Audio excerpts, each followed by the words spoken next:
میں حدیث پاک وچ پڑھیا محمد بن عمر کہندے ہیں میں غزوہ خندق دے موقع تے ویکھیا حضور صحابہ کو چٹان نہیں ٹوٹی وہ پتھر، حضور چٹان توڑ رہے. میں دوسرے موقع تے ویکھیا مٹی کٹھی ہو گئی، حضور بیلچنا مٹی ہٹا رہے. میں تیسرے موقع تے ویکھیا حضور اتھی مٹی چک کے لے جا رہے تھے. تے محمد بن عمر کہندے ہیں حضور تھک گئے، ساڈے واسطے تھک گئے. کہندے ہیں حضور ایک چٹان پئی سی تے حضور کھبے پاسے ٹیک لا کے زمین اتی حضور سو گئے.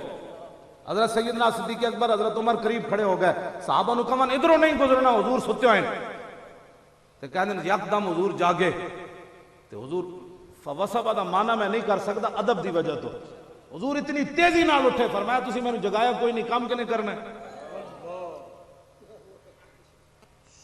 یار اسی تے مسیتی جھاڑو دین واسطے مولوی تیار کوئی نہیں تے خندق دی مٹی کنے چانی سی.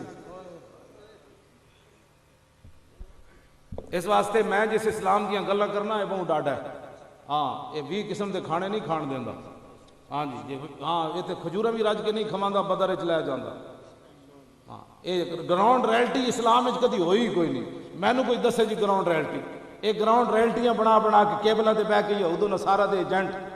ہن برما دے بارے دسو جی، برما دا کیڑا قصور ہے؟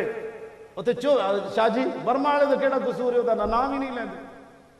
اٹھو اے مسلمانوں، بڑی ہو گئی 70 سال حضور دے دین دے مخالفت نو تسی ووٹ دیتے. جیڑا آیا 295 سی نو اسمبلی جا کے پہ گیا، جیڑا آیا اسمبلی جا کے حضور دی عزت دے قانون نو پہ گیا. یار کم از کم اتنا تو کوئی سرخ روح ہو کے جاؤ قبر جدوں حضور پوچھن اتنا تو کہو حضور میرے کو جو کچھ ہو سکتا سی میں کر کے آیا ہوں بس.